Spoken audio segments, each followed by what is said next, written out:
It was all over the papers, though no one really knew how the events unfolded.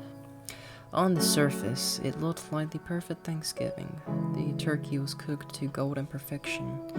Steam still rose from the freshly baked dinner rolls, and the house was filled with the scent of cinnamon and melted butter.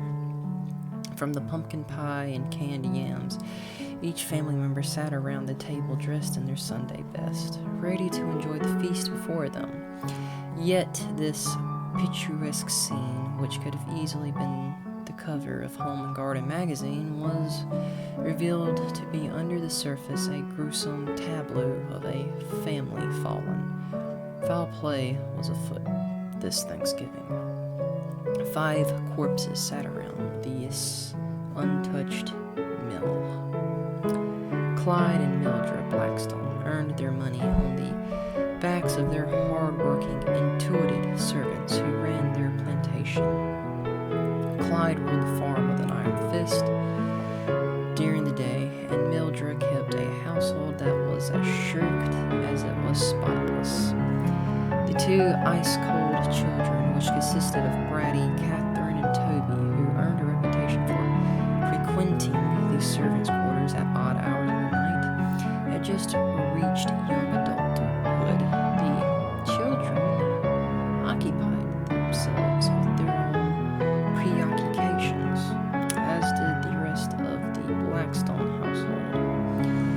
Uncle Previs, Clyde's youngest brother, was generally considered to be a good man.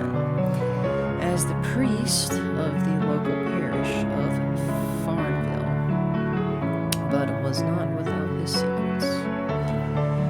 Clyde had recently taken ill with tuberculosis, and it was clear he was not long from this world. This had left Toby and Catherine with a conundrum. They were the next of kin, and the fortune that they would stand to inherit was substantial. By the laws of the township, it was known that the entire fortune would go to Toby, being the first-born male son. This, of course, did not suit well with Catherine, and she was soon begin plotting to remove Toby from the picture. However, despite Toby's apparent thickness, he was wise to his sister's plans and developed his own. Catherine's vanity would be her downfall. A simple tampering with her cosmetics and would be the end for her. But not before Catherine's knowledge of her brother's sweet tooth would have him found in a added ingredient in his beloved saltwater taffy. Both Blackstone children died silently in their sleep.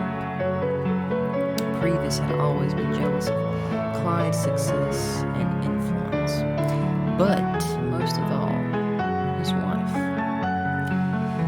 He had been in love with Mildred since they were children, but it was Clyde who had won her heart, and they married young. Yet the passion had faded from their marriage years ago, and now Previs found himself making more and more house calls to the Blackstone home. He and Mildred met in the woods to confront their secret love for each other, but religion and family obligated kept them from fully reclaiming their passion. Even despite Mildred's discovery of Clyde's lusciousness with the servants,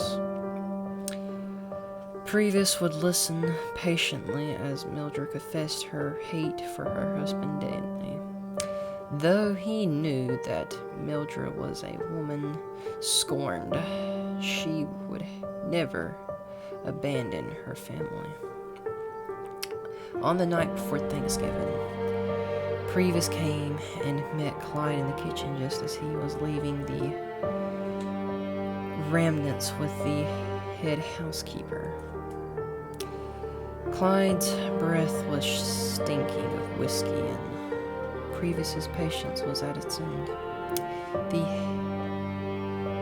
hatred these two had for one another in the moment climaxed from a low summer to a rolling boil, and neither could suppress it any longer.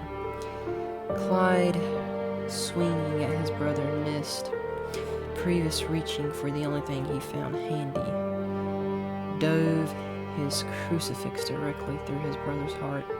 In a horror of what he had done, Previous left the kitchen that Thanksgiving Eve and ran to his parish to pray.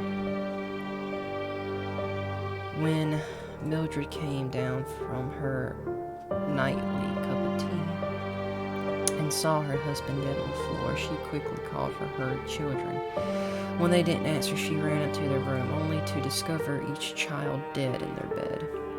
Mildred screamed and wailed, crumbling to the floor in despair. However, moments later, as though nothing had happened, she rose,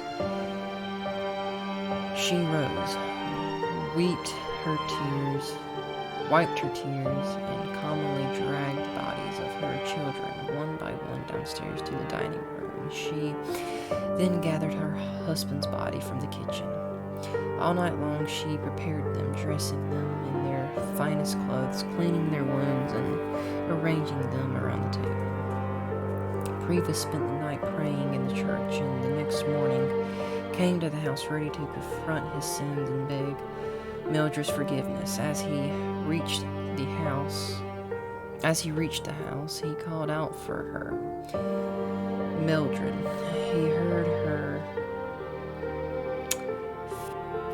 He heard her familiar, intelligent voice echo from the dining hall. In here. Previous entered. The table was set for all of them. The lifeless body sat around the Thanksgiving feast. A bottle rested between two glasses of wine. Previous's shock and confusion left him speechless.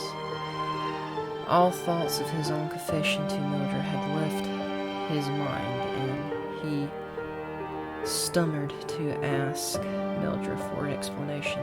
She smiled sweetly and handed him a glass of wine. Drink, she said, and we can all be a family again. Previous drank the wine as he was told.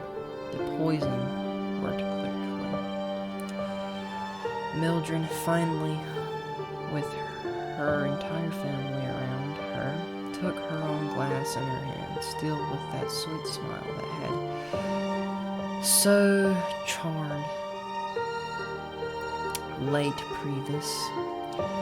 She drank. She never screamed as the poison ate its way through her intestines. Happy Thanksgiving, everyone, from Scary Night in the Sky.